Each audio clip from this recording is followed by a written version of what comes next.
The ruling of the International Court of Justice on Friday is exactly the ruling that Guyana wanted. It went to the court to seek its protection because it feared that Venezuela was going to try to invade the Essequibo region and seize control over it. And it got the ruling it wanted. The court ruled that Venezuela should refrain from doing that. Remember, it was Venezuela in the late 1800s that sought to demarcate the boundary between Venezuela and Guyana, which was then British Guyana. An arbitration tribunal was set up, and that tribunal handed down its award on October 3, 1899, with the border of Guyana and Venezuela as it currently stands. In the early 1960s, Venezuela decided that it would reject the award, and a mechanism was set up to resolve the controversy.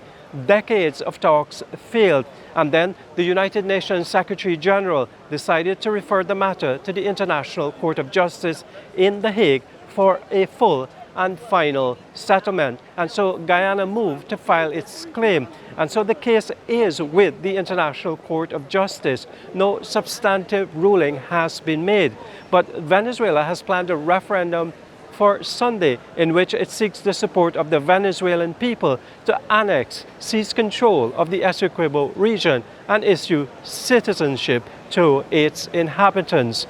The court ruled that it should refrain from doing so. Of course, Venezuela has said that it does not respect the International Court of Justice.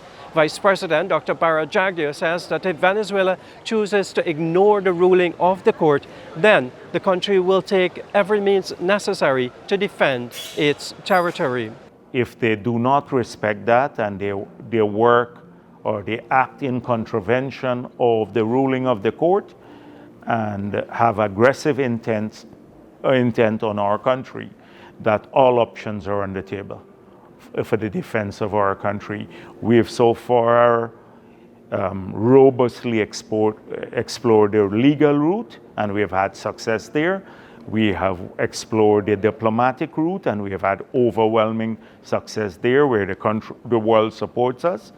And we are now exploring defense cooperation with several countries. And we're not a belligerent country, but if any country, and particularly Venezuela, thinks that they can alter the boundary established by the 1899 tribunal unilaterally, then we'd defend our country by any means whatsoever.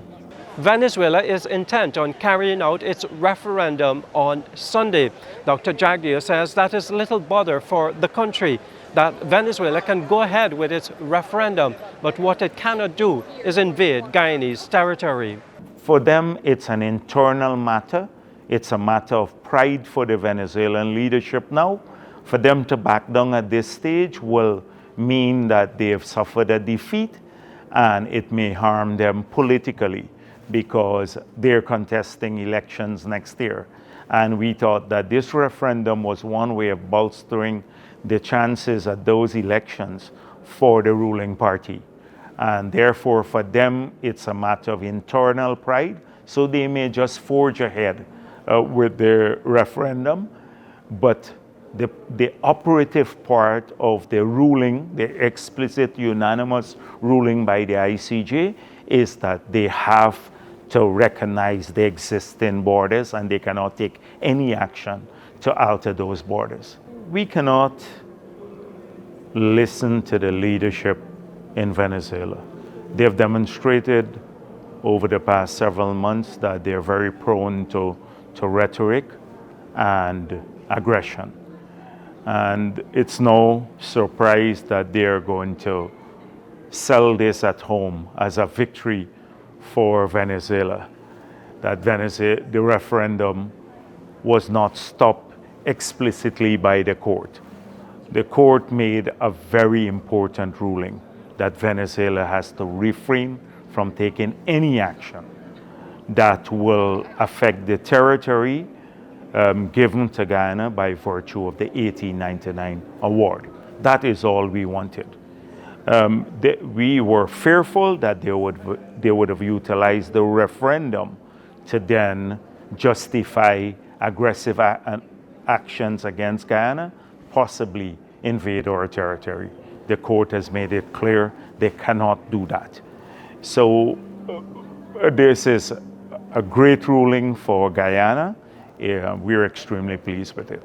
The court made it clear that their decision is binding on the parties and on Venezuela.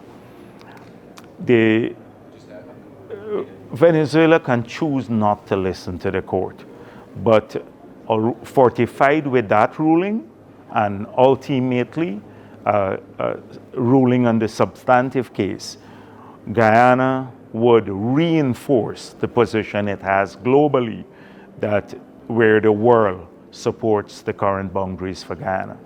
And so whether they accept it or not, the international community is what matters. And no country in the world would recognize any border other than the border that we currently have, or after the ruling of the ICJ, the border defined by that court. Again, the International Court of Justice was very clear in its ruling. Guyana has governed and exercised sovereignty over the Essequibo region for 124 years, and Venezuela shall not do anything to change that unless the court in the future decides otherwise. Guyana is confident that the court will maintain the border between Guyana and Venezuela as it currently stands. Reporting for the newsroom, I'm Neil Marks.